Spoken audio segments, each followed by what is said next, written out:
Common disease and body affected part. ठीक है, तो अभी हम ये 16 के 16 करने वाले हैं। ठीक है, तो ये 16 के 16 जो बॉडी अफेक्टेड पार्ट है, मतलब अगर कोई आपको बीमारी हो रही है तो वो किस बॉडी पार्ट के ऊपर जाके सबसे पहले असर दिखाती है, सबसे ज़्यादा अफेक्ट उस बॉडी पार्ट को करती है। यहाँ से क्वेश्चन में आपको एग्जामिनेशन देखने को मिलता है। ये स्टैटिक जीके का पार्ट है, मतलब कि साइंस का पार्ट है आपका। ठीक है, तो 16 के 16 करने हैं हमको। आपको क्वेश्चन देखने को यहीं से मिल जाएगा। ठीक है, एड्स के अंदर अगर हम बात करें तो वो इम्यून सिस्टम के ऊपर इफेक्ट दिखाता है। अर्थराइटिस, आपने सुना होगा, अर्थराइटिस बहुत कॉमनली यूज्ड वर्ड है ये। अर्थराइटिस डिजीज मतलब कि जोड़ों में दर्द हो जाना उसको बोलते हैं। तो जॉइंट्स में पेन होगा आपको। एस्थमा, एस्थमा बताने की मुझे ज़रूरत नहीं है, ये हमारी सांस की बीमारी होती है। तो ब्रोंकियल मसल्स, ये जो ब्रोंकियल मसल्स होते हैं ये हमारे लंग्स के अंदर होते हैं, तो ये सीधा उसी पे अफेक्ट करती है, या यहाँ पे सीधा लंग्स भी लिख के आ सकता है। ठीक है, कैटरेक्ट, ये एक आई की डिजीज़ है, मतलब आँखों में होती है। डायबिटीज़ पेनक्रियास और ब्लड को इन्फेक्ट करती है।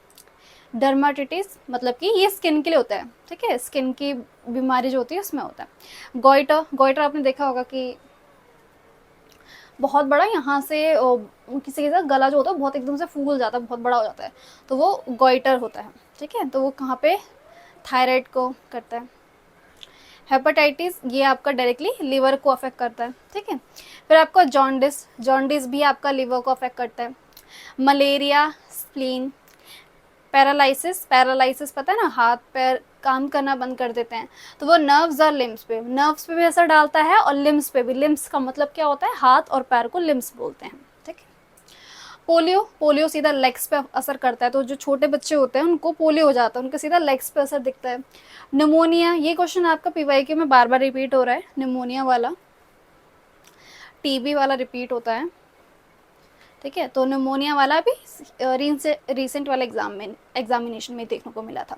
तो ये लंग्स को अफेक्ट करता है। निमोनिया होता है क्या, ये सांस के थ्रू, एयर के थ्रू स्प्रेड होने वाली डिजीज़ है। मतलब कि जैसे अगर आपके सामने कोई छींक रहा है तो उसके जो वाटर मॉलिक्यूल्स हैं, उसकी जो मुंह से वाटर मॉलिक्यूल्स निकल रहे हैं वो हवा में मिल जा रहे हैं, और जैसे ही आप उस हवा को इनहेल करेंगे तो आपको निमोनिया डिजीज हो जाता है। तो ये लंग्स से रिलेटेड डिजीज़ है। ठीक है, TB, tuberculosis, again lungs. Tonsillitis, tonsils, आपने सुना होगा ना कि टॉन्सिल्स हो गए गले में, मतलब कि कुछ गुलटा नहीं जा रहा तो पेन हो रहा है, तो गले में यहाँ पे टॉन्सिल्स हो जाते हैं। तो वो कौन सी, टॉन्सिल ग्लैंड इन थ्रोट। तो गले में हमारी एक टॉन्सिल ग्लैंड होती है, उसके ऊपर टॉन्सिलिटिस जब बीमारी होती है तो वो उसके ऊपर अफेक्ट करता है, और हमें यहाँ से कुछ गुलटते टाइम ना वो फील होता है कि हाँ दर्द हो रहा है ऐसा करके।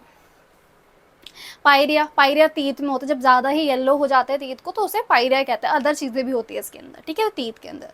ये अगर आप 16 के 16 याद कर लेंगे तो स्टैटिक जीके का पार्ट है, साइंस का पार्ट है। मुझे लगा यहाँ से वीडियो बनानी चाहिए, जब इतना मेहनत अभी तक करती है तो थोड़ी सी और करके आपको पूरा कंटेंट में प्रोवाइड कर देती हूँ। तो पायरिया आपका ख़त्म।